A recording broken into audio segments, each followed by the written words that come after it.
I'd like to now get to the issue very quickly of partisanship versus nonpartisanship. I think a lot of people in this country, I'm an independent, really would like to see there be more Republicans and Democrats who are in the common sense middle in terms of policies come together for the center to take back the discussion. Are there any Republicans who you really like or would like to see it you know, on the national stage more? Yeah, we were talking about this. I actually signed an amendment petition, amend the Constitution for Arnold. I love Arnold Schwarzenegger. Schwarzenegger I like moderates. That's the point. Moderate Republicans. Now, he brought up an issue that was interesting.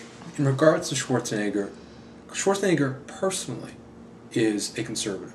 All right, but what he's done, and what I like about him, is that he has basically changed his viewpoints in order to blend in with where the state is. In the NFL, we call that making adjustments at halftime, right. So you can play a better game. It's not flip-flopping though. I want to make sure that that's not what I'm calling it. What I'm saying is that he supports what his state wants. Okay, so basically you're basically saying, anyway, the whole idea of assigning flip-flops to people who've changed their minds is kind of a bogus argument. I do. I agree. And I think if you look back at people like, not that I agree with him at all, but if you look like at Mitt Romney, for instance, now, he's somebody who is very conservative, or he thinks he's conservative. Actually, I don't even think he knows where he is. But the point is that I think it was unfair to call him a flip-flopper for the same reasons, because when he was governor, he supported certain things, but you can be a very different person personally than you can be on screen. Really quickly, Lieberman, traitor or a man of integrity for supporting McCain?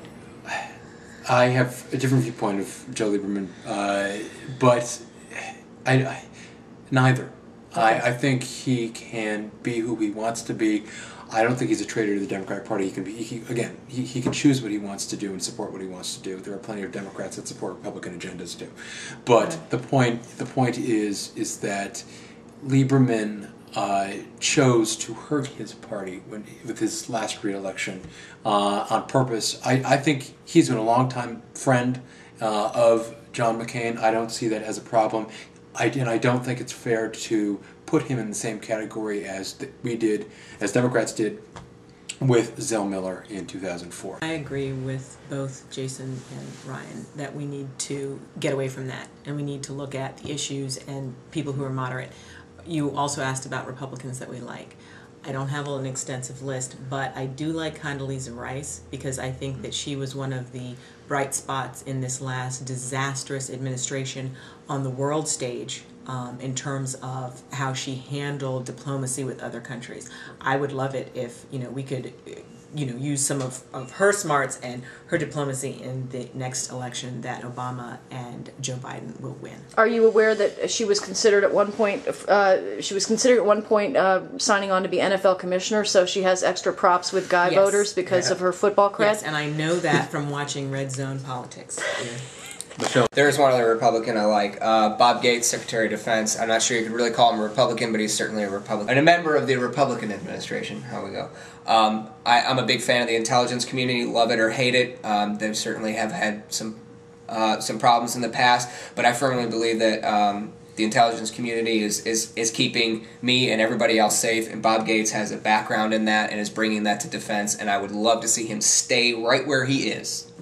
Let's be accountable for some of our stuff. Let's recognize that maybe we've been a little bit too greedy. Maybe we do need to make some sacrifices, but let's have some hope that we can change a whole bunch of things that have gone so wrong in the last 8 years.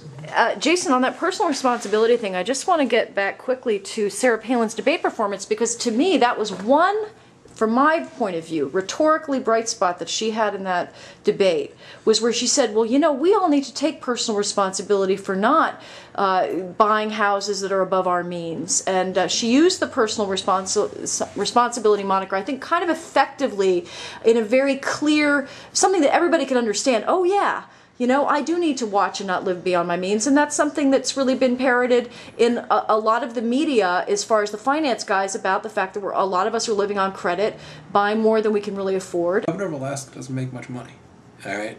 $170,000 last year. Right, and that's middle class, all right? And when you have 5 or 6 kids, I forget how many she has actually, but she would get a tax cut under Obama's tax plan apparently. Right, and so would my own father. And I think that's, she represents the middle class of this country, and that's also an appeal that McCain wanted when he chose her.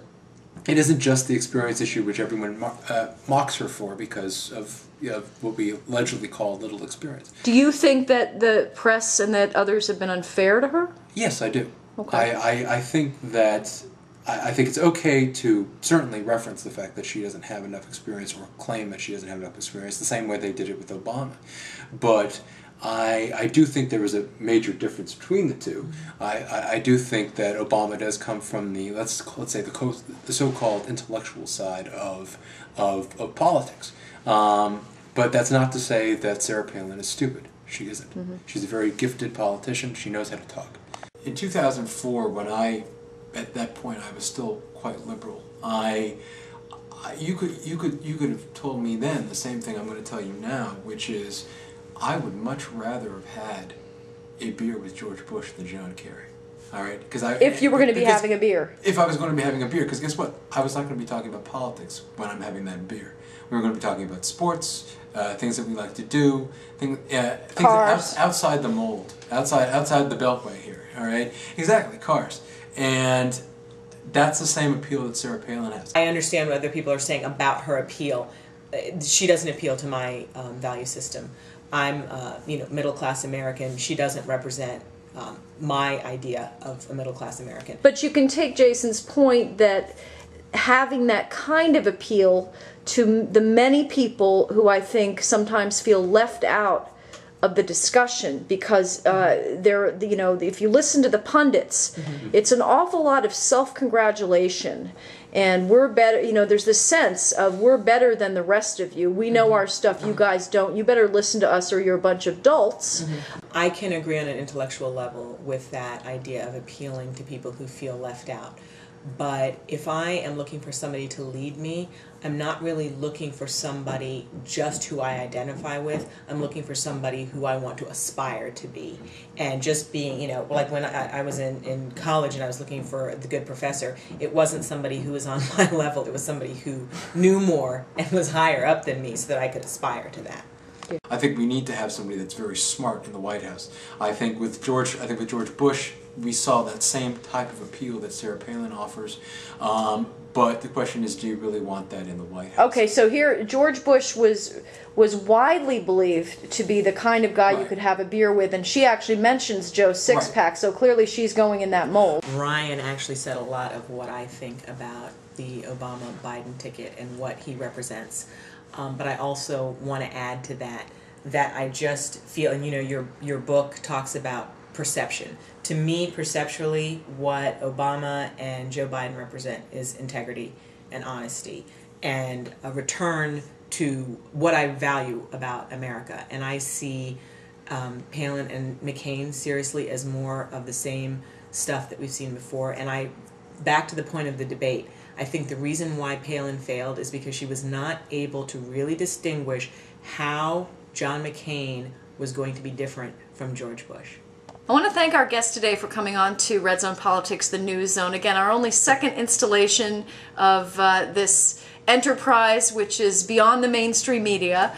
I think everyone will agree that a lot of great, interesting stuff was said here today, different viewpoints, and I think we can all agree that there's validity and a lot to respect in each of them. I would just simply encourage Americans to keep making up your own minds about things. Don't let the pundits tell you what's what. I don't care if they're liberal or conservative. Listen to what the candidates say. I don't think any of them are running for anything other than political office. None of them are perfect. We don't expect them to be. But ultimately, you're going to have to decide if their policies align with where you'd like to see the country and that's what it comes down to. So I want to thank my guests, and this is Ann Cook signing off for Red Zone Politics.